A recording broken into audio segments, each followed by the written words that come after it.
tend to be the things that stick.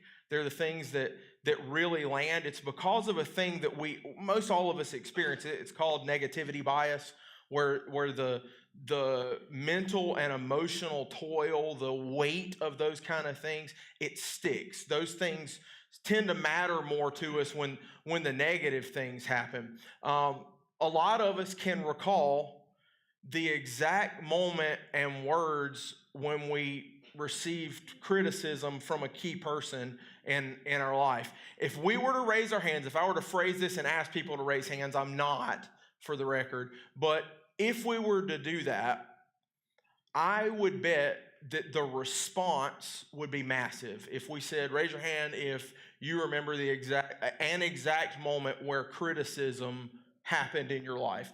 Most every person in this room is going to raise their hand. And if I were to then say, keep your hand, if I were to then say, keep your hands up if you can do the same for a major compliment in your life, that you remember all the details about a major compliment in your life, and so many hands are going to go down. You might remember the compliment, you might remember who said it, but the details about the setting won't stick like criticism will. If we ask that question, who remembers the first time somebody looked you in the face and said, I'm proud of you? So many people can't, they know it's happened, but they can't remember the details about it. The response, again, will be far smaller. Again, I've told you this already. There's a tragedy in our culture about the absence of fathers, but the tragedy is not just that simple. It's the absence of affirmation. It's the absence of that men and fathers need to be affirmed. We need to hear, good job. We need to hear, I'm proud of you. In Mark chapter 1, that's exactly what we're going to see happening. Let me give you a little bit of context information first. Mark's biography is a little different than some of the other biographies, in that Mark, his emphasis is Jesus' role in Jesus being a suffering servant. So he doesn't start out his writing with genealogy, with Jesus' family, with a lineage of Jesus' life to get there. In the first few verses of what Mark writes, he's leading up to kind of explain to us Jesus' preparation for his public life. We see Jesus getting ready for 3 years of ministry. He's sharing, again, how Jesus was prepared. And it's interesting that how this story unfolds is the words we're about to read were the things that launched Jesus into the 3 biggest years, the 3 years that contribute to the greatest story ever told. Before Jesus ever performed a miracle, before he spoke a sermon, before he healed a disease, before he went to the cross, his Father spoke 3 truths over him. Those same 3 truths are the truths that every man today needs: identity, affection, and affirmation. Let's jump into it. Mark chapter 1, starting at verse 9.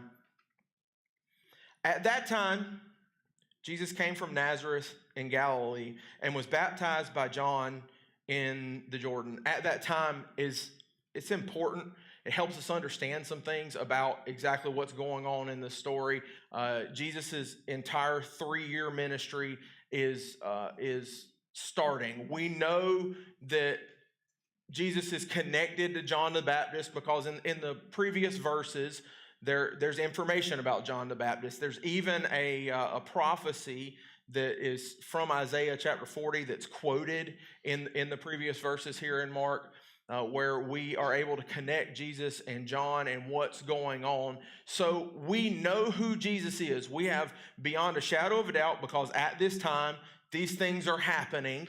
We know beyond a shadow of a doubt who Jesus is. His identity is known.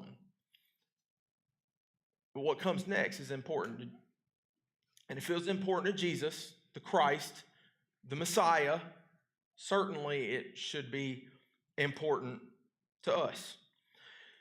Just as Jesus was coming up out of the water, he saw heaven being torn open and the spirit of the spirit descending on him like a dove. Now, heaven being torn open, the verb that Mark uses there is a little more than just something breaking. The idea that Mark is communicating here is like something being broken into, like it's God breaking into the human experience. Think of when you think about something being broken into, like your home being broken into, God forbid that ever happened, the sanctity of your home being stolen from you, it's not like that. This is God powerfully.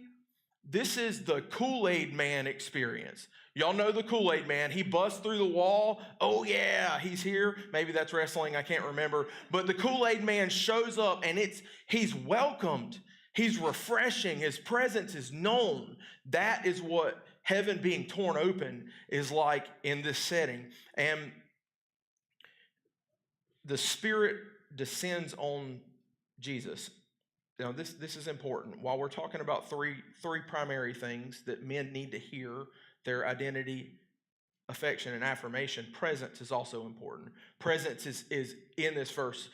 God shows up in the Trinity in this moment, but presence there together with Jesus is a big deal. He keeps going, and a voice came from heaven, "You are my son, whom I love. With you, I am well pleased." There's so much to unpack in that one sentence. That's where we're going to spend the bulk of our time today. He says, "You are my son." Doesn't mean that when you know who you are, you don't need to be reminded who you are. It doesn't mean that because you know who you are, you don't need to hear it again from your dad. You don't need to hear it again, Dad. Be reminded from your wife, from your dad, from your children, who you are. It doesn't mean that at all. This statement can be broken into kind of two parts. Part one would be you are. Part two, my son. You are. That's to whom the statement is being applied. This is the I'm looking you in the eyes kind of approach. This is like no distractions. Put the phone down, turn off the TV, pull over the truck, and look him in the eyes. Hey, you, I'm talking to you. That's the level of connection God is establishing. God the Father is establishing with Jesus the Son. You are. And then he goes into identity, my son. Now the what is being applied to the whom. Jesus knew he was the son. Again, your dads, your husbands, your fathers, the men in our lives, they know who they are. But a man not only needs to know who he is, he needs to be reminded of it.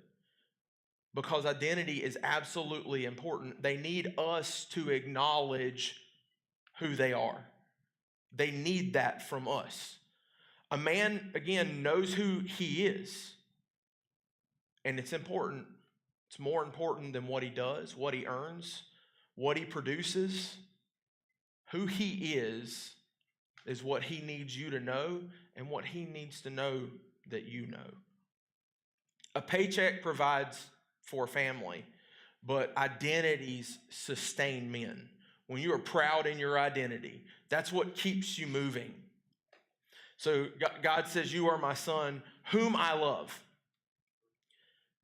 After the identity comes the affection.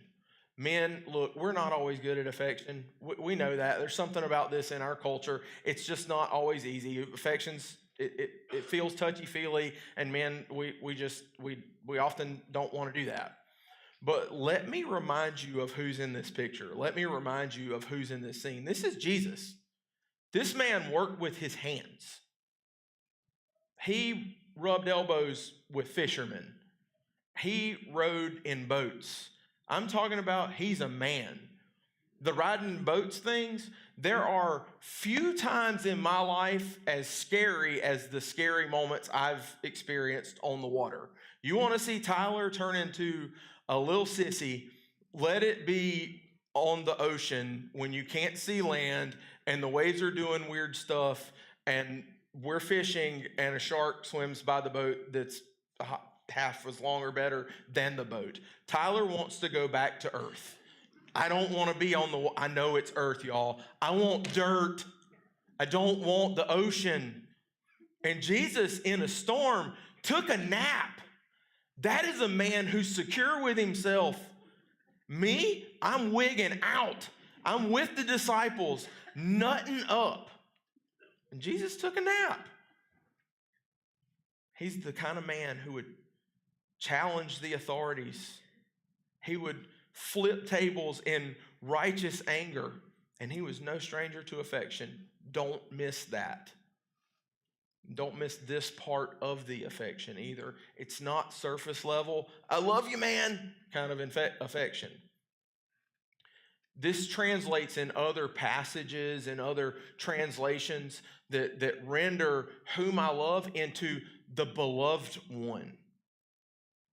In a parallel passage, Matthew chapter 3, it's very clear that God calls Jesus the beloved one. The reason is that in the original language, this was a strong noun. It wasn't an adverb. It wasn't an adjective. It wasn't describing something. It was a title. You are so loved, your title, who you are. Affection is a part of who you are. It matters that much. It's not simply a feeling. It's the essence of who Christ is. The dads in your lives, the dads in our lives, they need the same thing. Now look, I'm going to say it again. I know affection sometimes for men, it's a touchy-feely thing. Get over it. Figure it out. Look, I've got a really good friend. While we were in Texas, we actually stopped and saw him and his youngest son. And since his youngest son was, 4 or 5 years old, he's called me Uncle Tyler. We hug each other, love you, buddy, kind of thing. Once he got to about 8 years old, and the cute, I love you, buddy kind of stuff was, it was too touchy-feely. I'd hug him, I'd say, love you, buddy. He'd punch me right in the shoulder, wham, and go, man stuff. Every time I tell Kelson I love you, he goes, wham, and hits me. I love you too, Uncle Tyler, man stuff. If you got to do something to make it okay, do something to make it okay, but get over it. Be okay with showing affection to the men in your lives. Men, if you need to be the one showing affection, get over it. It's okay. Jesus, again, the man of men. Affection was such a part of who he was, that it was literally a part of who he was, not just a thing in his life. So work through that and don't be afraid of affection.